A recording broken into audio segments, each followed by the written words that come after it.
Salut à tous, c'est Arthur de la Team Alaska. Aujourd'hui on va parler du film Summer of 84, sorti en 2018 et réalisé par le groupe des Roadkill Superstars. L'histoire du film elle se déroule dans les années 80, durant l'été 84 pour être précis. En fait, on suit l'histoire d'un adolescent de 15 ans qui va prouver avec l'aide de ses amis que leur voisin, le policier de la ville, est le tueur en série dont tous les médias n'arrêtent pas de parler. Et durant le film, ils vont chercher des indices chez lui, dans son jardin par exemple. En premier point négatif, on pourrait noter le fait que le film traîne un peu en longueur. Le film fait 1h50, c'est une bonne durée pour un film, mais il y a certaines scènes qui traînent quand même en longueur, donc c'est un peu dommage. En second point négatif, on peut ajouter le fait que le film se repose un peu sur ses bases, c'est-à-dire que c'est un Goonies-like, on pourrait appeler ça comme ça, c'est-à-dire que c'est un groupe d'adolescents qui vont vouloir élucider un mystère, et c'est-à-dire que ça n'apporte rien de neuf en termes de personnages, de caractère. Les personnages ressemblent un peu à ce qui se fait dans les films ça, surtout les films actuels en fait. Et c'est un peu dommage, mais on va pas cracher dessus non plus quand même parce que cette ambiance, on l'aime un peu tous quand même. Alors c'est tout pour les points négatifs, mais du coup on va passer aux points positifs. Premier point positif, c'est l'ambiance du film, qui certes est du déjà vu, avec les Goonies, ça par exemple, mais qui est toujours agréable. Et là, le côté sonore et visuel du film apporte quand même une touche qui est pas dégueulasse du tout, c'est vraiment agréable. Et moi, je suis quand même sensible à ce genre d'ambiance, donc c'est un gros point positif pour moi. En autre point positif, on peut noter le fait qu'ils ont écrit le film d'une manière assez réaliste. C'est des enfants qui veulent faire face à un tueur en série.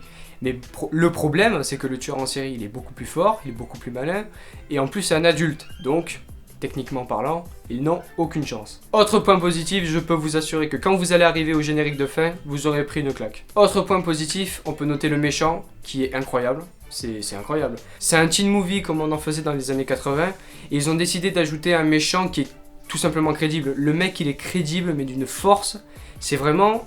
Je veux pas être vulgaire non plus, mais c'est vraiment un enfoiré. Du début à la fin, c'est un enfoiré. On peut noter que le film, tout le long du film, il y a un suspense qui est immense. Nous, en tant que spectateurs, quand on regarde le film, on se dit, bon, est-ce que les enfants ont raison? Est-ce qu'ils ont tort? Il y a des preuves qui s'ajoutent, d'un coup on se dit, ouais, ils ont raison, lui c'est un enfoiré. Et puis d'un coup, il y a les adultes qui commencent à être plus raisonnables, qui apportent une certaine réflexion en disant que non, vous fantasmez, vous n'êtes que des gosses. Et on commence à se dire, ah mais oui en fait. Parce qu'en fait, il y a des preuves qui s'ajoutent, il y a des explications, tout ce que le personnage qui est suspecté fait. Par exemple, pourquoi il fait ça? Ben tiens, en fait c'est pour ça. Pourquoi il fait ci? Ben voilà. Et en fait, est-ce que c'est vrai, est-ce que c'est faux?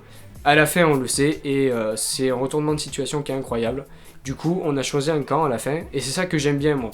Tu vois, le film nous fait participer. Il nous dit pas juste « regarde », et voilà, à la fin, t'es content ou pas content, c'est pas grave. Les spectateurs, non seulement ils regardent le film, ils s'y intéressent, mais en plus ils participent à l'histoire, en eux aussi se disant « est-ce que c'est vrai, est-ce que c'est faux? Ah tiens, moi j'ai vu ça, ah tiens, ça pourrait être intéressant, pourquoi il en parle pas lui?